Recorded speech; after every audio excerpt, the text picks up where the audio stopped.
বাইকটা দেখে তো ভালোই মনে হচ্ছে। মিটার বক্সটা চেক করে দেখি তো কত কিলো চলেছে। আরে 10 লাখ টাকার চেক। কেমন লাগছে বাইক? হ্যাঁ, বাইকটা অনেক সুন্দর। আরে ম্যাডাম, এই বাইকে সবকিছু ভালো আছে। এই বাইকটা আপনার স্বামীর জন্য নিয়ে নেন। এই বাইকটা আপনার স্বামীর জন্য একেবারে পারফেক্ট। তার গাড়ির রং আর এই গাড়ির রং একদম সেম। আরে আপনি সব কি বলছেন? বেশি চাওয়াবাজি করবেন না, বুঝলেন? নিজের অবস্থান বুঝে তারপর কথা বলবেন। আচ্ছা sir, 1 minute madam. Hello sir. আরে জাহিদ সাহেব, ওই যে কোম্পানি থেকে 10 লাখ টাকা চেক দিয়েছিল, ক্যাশ অন ডেলিভারি চেক, সেই চেকটা আমি খুঁজে পাচ্ছি না, কোথায় রেখেছি? তুমি কি কোথাও রেখেছো বা দেখেছো কোথায় আছে? আরে স্যার, আমি তো সবকিছু গুছিয়ে রেখে বাইক সেল করার জন্য এখানে দাঁড়িয়েছি। এখানে তো কোনো চেক নেই স্যার, আর আমার চোখে তো কোনো 10 লাখ টাকার চেকও পড়েনি। আরে কি সমস্যায় পড়ে গেলাম! ক্যাশ অন ডিমান্ড চেক কারো হাতে পড়লে সে আরামে টাকা উঠিয়ে নিতে পারবে। কি যে করি এখন! স্যার, আপনি একটু ড্রিঙ্কস কম করবেন। ওসব করে কোথায় যে কি করেন কি রাখেন আপনি কিছুই মনে থাকে না আপনার স্যার। আচ্ছা, তোমার এত লেকচার বন্ধ করো আর বাইক সেল দাও। কোনো বাইক কি সেল হয়েছে কি? হ্যাঁ স্যার, একটা পার্টি এসেছে, তাদের বাইক পছন্দও হয়েছে। ফাইনাল কথা হলে আমি আপনাকে জানাবো স্যার। ঠিক আছে স্যার। হ্যাঁ ম্যাডাম, এখন বলুন কোন বাইকটা নেবেন? এটাই আমাদের দিয়ে দিন। আরে অপু, তুমি কি পাগল হয়ে গেছো? আমি তোমাকে বললাম আমি ভার্সন 3 নেব, আর এটা তো ভার্সন 2।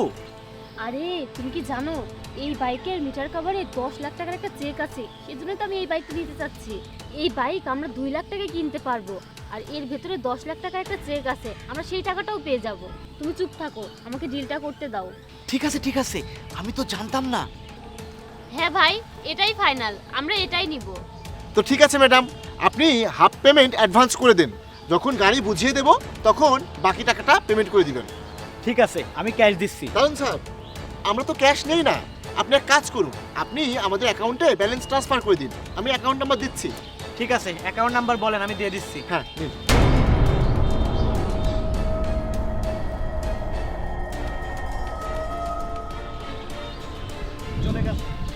ঠিক আছে স্যার। ওহ ম্যাডাম, গাড়ি ট্রান্সফার করার যে ফর্ম আর গাড়ির কাগজপত্র আমি ভুলে অফিসে রেখে এসেছি। আপনারা এখানে একটু অপেক্ষা করুন, আমি অফিসে গিয়ে নিয়ে আসছি। আরে আপনি কি আমাদের বোকা বানাচ্ছেন? আমি আপনাকে 1 লক্ষ টাকা অ্যাডভান্স করেছি। আপনি যদি অফিসে যাওয়ার নাম করে হারিয়ে যান, তাহলে তো আপনাকে আমার খুঁজে বেড়াতে হবে।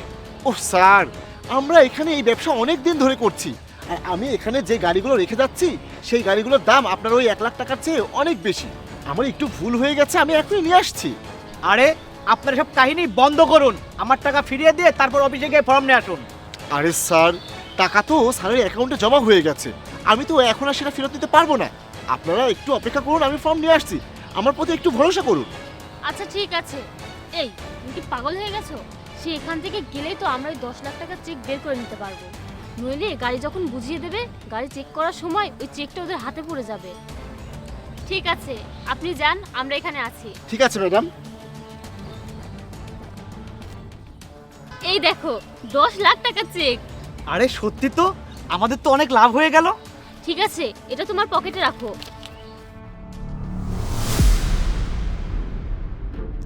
আরে সে এখনো আসে না কেন? আরে এসব কি? আমার গাড়ির সাথে বিক্রি হবে এই ট্যাগ কে লাগালো? আরে ভাই, আপনি কে? আপনারা দুজন কারা আর এখানে কি করছেন? এই বাইক আমার। এই বাইক আপনার? কিন্তু এই বাইক তো বিক্রির জন্য আমাদের একটা লোক দেখালো, অ্যাডভান্সও নিয়েছে 1 লাখ টাকা, আর সে গাড়ির কাগজপাতি আনার জন্য আমাদের এখানে রেখে অফিসে গেছে। আচ্ছা, বুঝতে পেরেছি।